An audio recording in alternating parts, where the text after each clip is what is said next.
बिहार की पब्लिक को आप घूस देके वोट लेना चाहते हैं। पैसा डालो, ट्रेन से छठ में ले आओ, पहले 300, 200, 10,000, 3 बार एक ही चीजों का सरकार भवन का उद्घाटन करो।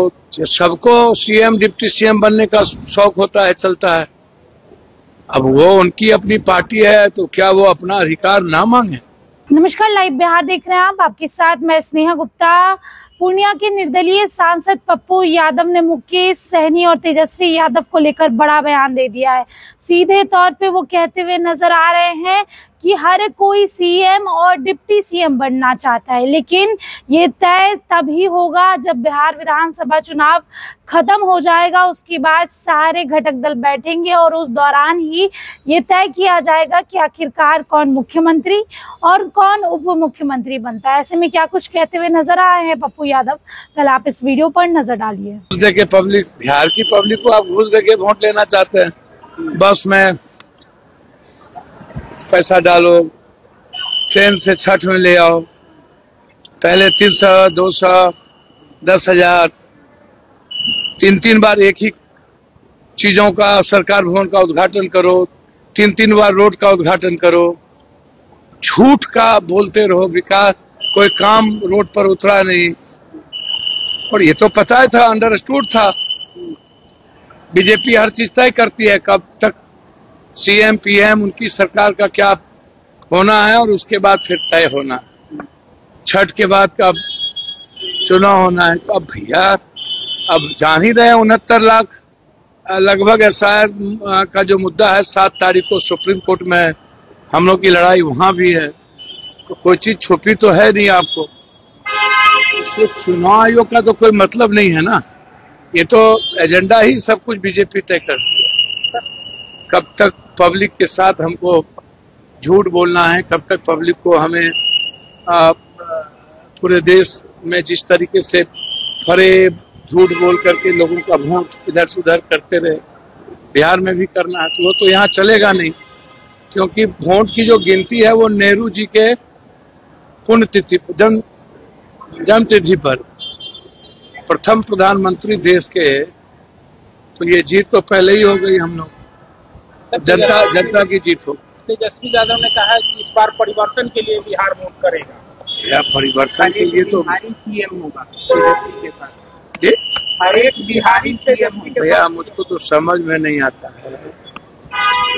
मैं पहले भी कहा कि सीएम मुद्दा ही नहीं है, व्यक्ति मुद्दा ही नहीं है, बिहार और बिहारी मुद्दा है, जनता मुद्दा है। और एनडीए ने जो 16 सालों में बिहार की दुर्गति की है, मुद्दा वो है, मुद्दा पलायन है, मुद्दा रोजगार है, मुद्दा फार्मर है, मुद्दा बच्चों की बेरोजगारी है। तो मुद्दा वहाँ, मुद्दा सीएम नहीं है। सीएम हर परिस्थिति में, हमारे नेता राहुल गांधी जी ने कह दिया कि हम लोग बैठ करके, जब जनता हमें चुनाव जिताएगी तब विधायक दल के नेता चयन कर लेंगे कि सीएम कौन होगा। इसलिए आज वो मुद्दा है ही नहीं सीएम का।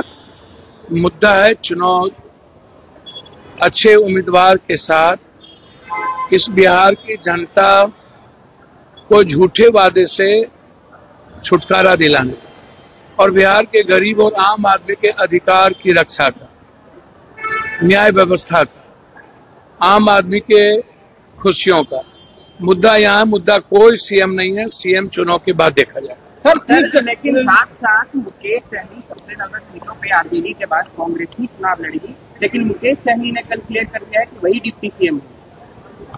भैया कौन, अब लीजिए, सबको सीएम डिप्टी सीएम बनने का शौक होता है, चलता है। अब वो उनकी अपनी पार्टी है तो क्या वो अपना अधिकार ना मांगे? मैंने पहले ही कहा कि कोई मुद्दा ही नहीं है इंडिया गठबंधन के लिए सीएम और डिप्टी सीएम। कई डिप्टी सीएम के उम्मीदवार हो सकते हैं, दलित भी है, ऊंची जाति से भी है। तो अब मुद्दा सहनी जी या किसी का नहीं है, कई डिप्टी सीएम के मुद्दे हैं।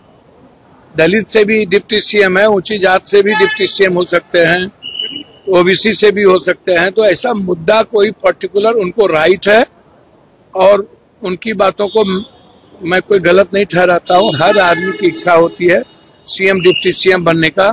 यह मुद्दा चुनाव के बाद होगा, चुनाव के पहले नहीं। पर सुप्रीम कोर्ट में चीफ जस्टिस ऑफ इंडिया के ऊपर चप्पल उछाला गया है, कैसे देखते हैं? देखिए, मैं आपको पहले ही कहा, जब कभी न्याय मजबूत होती है और दलित, एसटी, एससी, ईबीसी के लोग न्यायिक व्यवस्था पर बैठते हैं और लोकतांत्रिक मूल्यों की रक्षा के लिए संविधान को मजबूत करते हैं, तो मनुवादी व्यवस्था के लोग इसी तरह का व्यवहार करता है। तो सुना आपने क्या कुछ कहा। पप्पू यादव ने सीधे तौर पे बता रहे हैं कि देखिए, सब कुछ तो जनता के हाथ में है।